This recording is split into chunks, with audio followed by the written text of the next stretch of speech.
Shalom. Yashala giving all praise to Yahweh Bashim Yahushai Bashim Rakakadash Rakatah. Yahweh Barakatah Yahushai, double honors to the apostles, elders, bishop, great millstone. Most salutation to the brothers, teachers, word for the hopeful elect, soon to be the elect, most high will. And devils are going to be devils, 2/3 are going to be 2/3, man. So, and like we said, a lot of them going to be, most of them most likely going to be drafted in this last war. Most High is going to, bring that about. And it says, things that happen on the earth, Most High made it to happen against man, because it says fearing those things was coming up on the earth. Things like that and other things and other things. It says 1 Timothy 4:1, it says, "Now the Spirit speaketh expressly that in the latter time some shall depart from the faith, giving heed to seducing spirits and doctrines of devils." Now they be saying that we in accord and all that because we got all these strict rules and all that. And Christians, a lot of Christians get hung up on the swine thing. I mean, like, damn. And other things they consider a ritual or cult like. It says speaking lies and hypocrisy, having their conscience seared with a hot iron.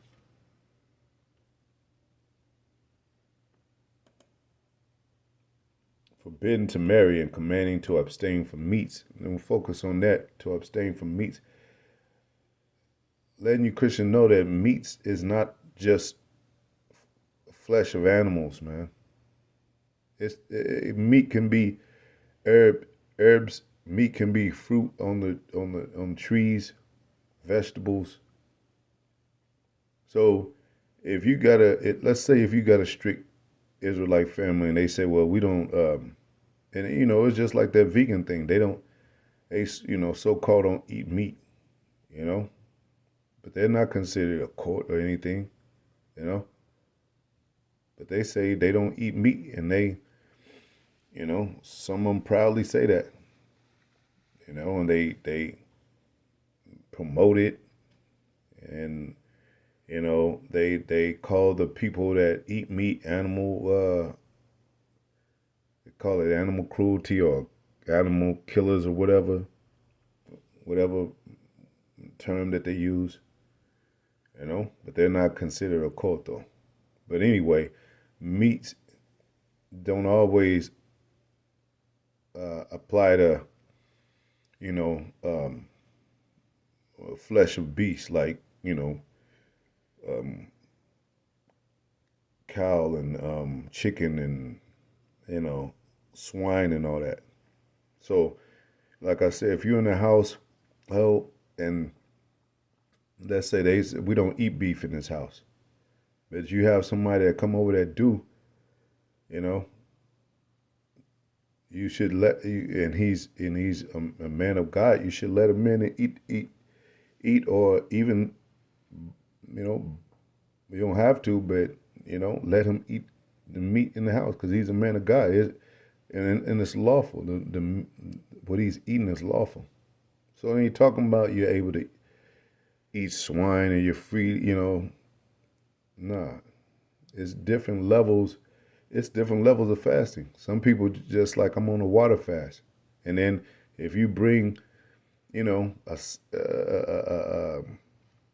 do you call it, any kind of flesh of of um, of meat or herb or a fruit or anything, it could be an offense to him because he's only drinking water, and he's hungry as hell. I mean, his stomach.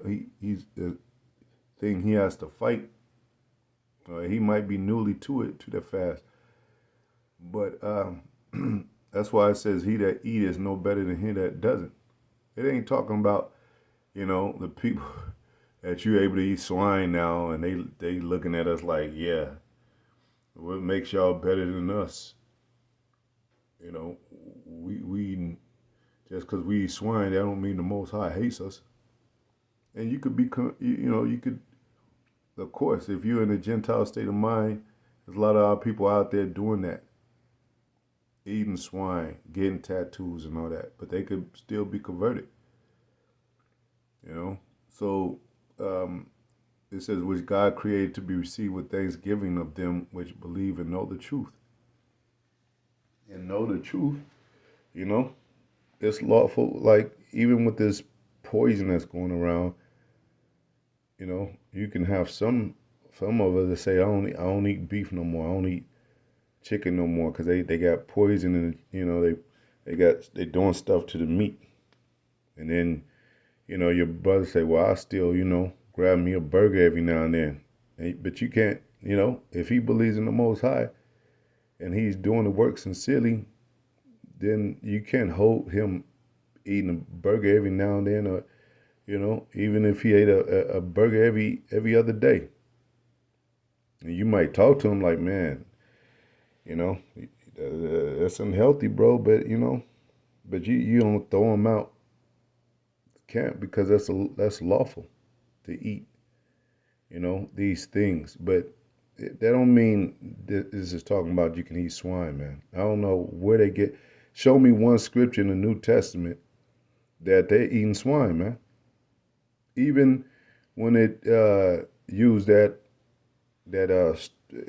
told that story of the two sons, and one son went out to a far country, and he kind of got away from his family, and they considered him lost or unfound or whatever, and then the other son stayed. But when the father and he spent all his money on riotous living, he just went out to the country and just with riotous living, and he met somebody in the city as a citizen, and he went to go attend to the field to feed the swine.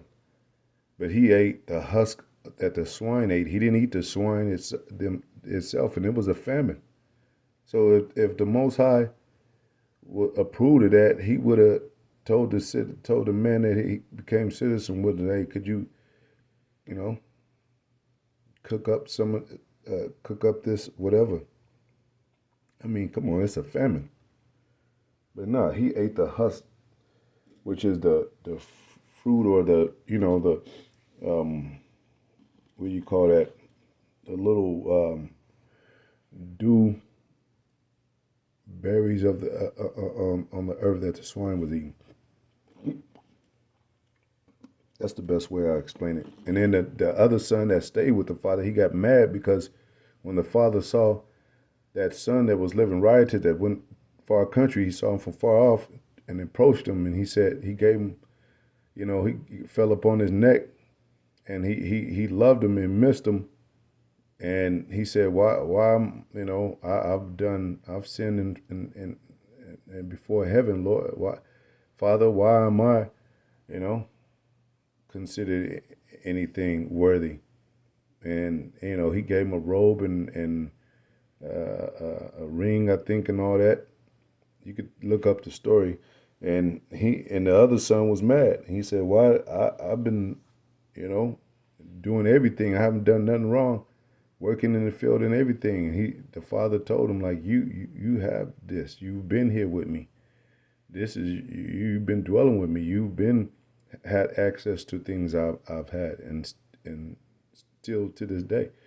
But he he fell upon his other son's neck and loved his son because he was alive. He was alive. He found him alive. So he disregarded all that riotous living because he was just glad to see him.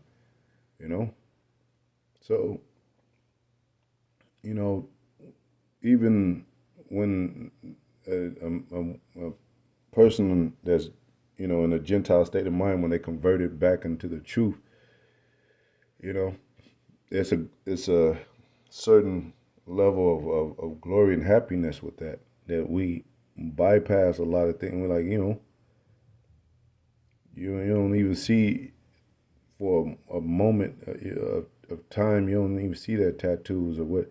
And then, as you deal with each other and be around each other, that's going to be brought up because you're in the truth.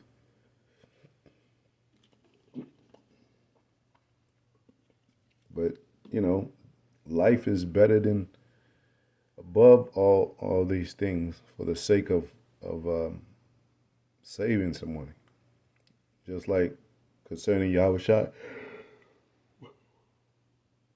mule of the beast that fell into the well on the Sabbath. So, and I looked up that word meat in the blue letter. Let me get it over here. Food, eating. It didn't say it don't have to be no beast. It's just food, eating, object of devouring, consuming. So meat, that's why that word meat, like I said in another video, it describes it could be a doctrine too.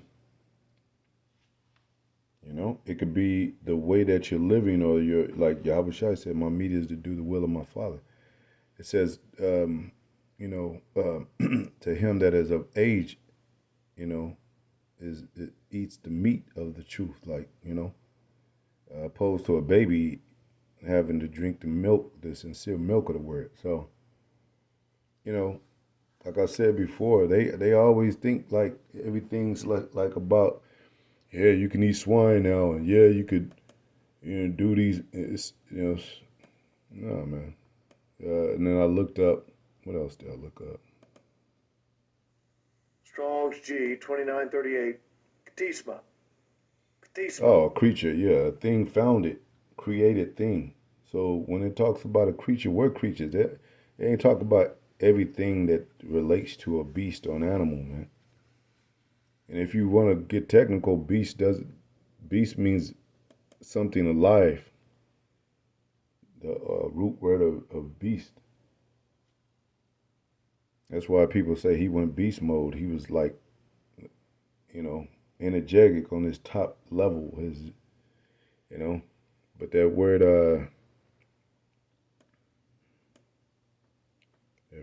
meat. Strong's H402. Ochla. Ochla. But looks like in Syrian Hebrew, there's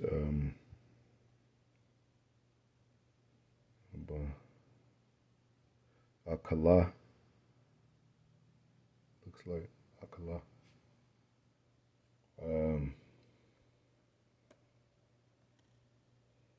Yeah.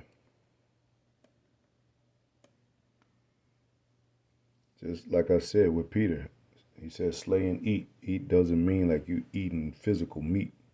Doesn't have to mean that.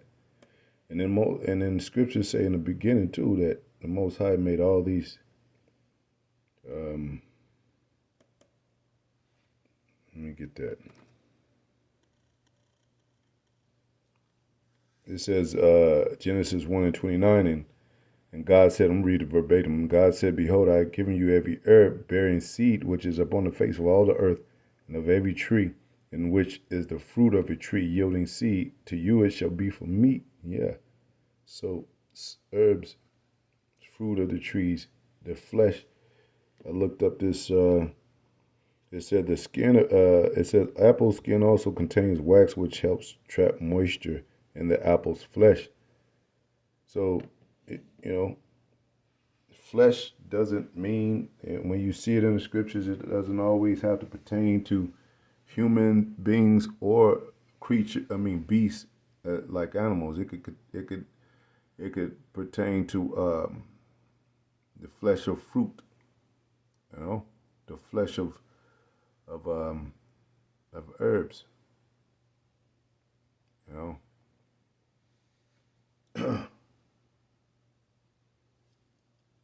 So like I said, it don't have to be you eating beef or swine to offend a brother that's weak and and get coming into this thing. It could be, he's on a fast, because it says prayer and fasting. Some demons you can't get rid of but by praying and fasting. And if somebody's on a water fast or whatever, or even eating nothing, then anything you bring in there, whether it be fruit or herbs, it could offend them. So it don't have to be no swine. So that don't mean it's talking about swine, man. Nowhere in the scriptures in New Testament is anybody eating swine, man. So why would that Peter vision talk about swine, man, and other abominable foods that they feel that you know God freed them to eat, man. It says 1 Corinthians 8:8. Um, I'll start at 7. It says, "Howbeit there is not every man that knowledge. For some with conscience of the idol into his hour eat it as a thing offered into an idol, and their conscience being weak is defiled.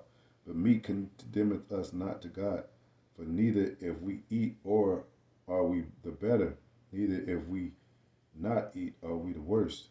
But take heed lest by any means this liberty of yours become a stumbling block to them that are weak."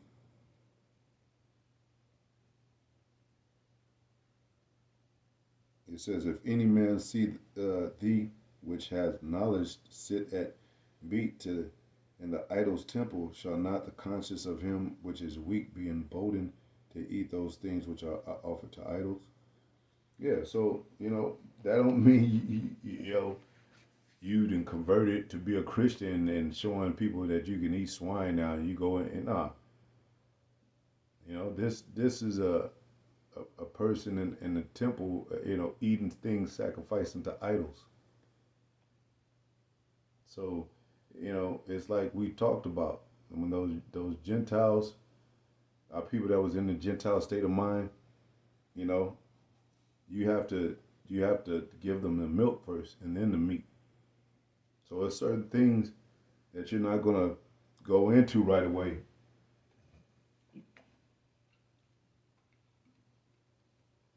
Especially like if they in a temple and they eating into idols, and you go in there and you eat and you pull out, you know, some uh, fleshly meat or whatever. It's no different. You look like you sacrificing to the idols too. You know, so you're not gonna you know offend. You're gonna be like, hey, it's like Paul, when he said, "I become to him that is Jew, I become a Jew. Him that I become all things." It don't mean like when he saw Gentiles smoking that he pulled out a cigarette and started smoking himself, so he could let them know that, yeah, none of us perfect, and I'm just like you. Nah, man. It's different levels and dynamics to this thing as you grow and you deal with people according to their knowledge of where they are and how they walk and how they believe. You got some people that will, Gentiles, but they were fallen. They didn't eat swine, and we got people like that today, but they're not in the truth, but they still, they know swine is bad, and it's already in their spirit, you know, to do a lot of things that we already do as in the truth. They don't smoke, they fast, you know, they try to eat healthy as they can, you know. So you're gonna deal with them in a different way, and a lot of stuff they might agree with this truth in this truth, or you know. But anyway, they just my point is they gotta relate everything to like what is bad, what is abominable, like Most High pushing us to eat defiled food. I mean, food like that, man, flesh like that, like he's promoting adultery and idolatry and all these other wicked acts, man. You know, I mean, where do you draw the line with the law, or what things you can do and things you can't do, man? Because them pedophiles out there and them other, they consider that an act of love in their minds, or men with men. They consider that love. So you got to show them the difference between what love is to God and what love is to the world. You got to draw that, let that line is drawn in the Bible of those things. So it ain't no way that you could, that liberty that the Christians talk about is to, do as thou will, or you could just now freely not have anybody judge you to where you could do anything. Because if that was the case, it wouldn't be no disciples in the New Testament. It wouldn't be Paul, Peter, and even Yahweh Shai, and and other disciples and prophets. It wouldn't be. It wouldn't be no need to be around, or at least to teach anything. So, yeah, these Christians don't know, or they just don't acknowledge that you have to put in everything in perspective of what you can do and what you can't do according to the Bible. And like I said, and I close out, but like I said, adultery is still, it's still that said jealousy is a it says what is it called? Jealousy is damn. I forgot that saying. It's just slipping my mind. Jealousy is the rage of a man. And adultery, that the consciousness of somebody sleeping with your wife, men are still on that. Like, yeah, you cheating on me, I'm gonna take you out. So that spirit is still well and alive today. It ain't like people sleep with somebody's wife, they cool with it and shit. And if it was a law against that in America, they would have to open up the Bible. Because it's not exercised in the court. So America would have to get it from the Bible.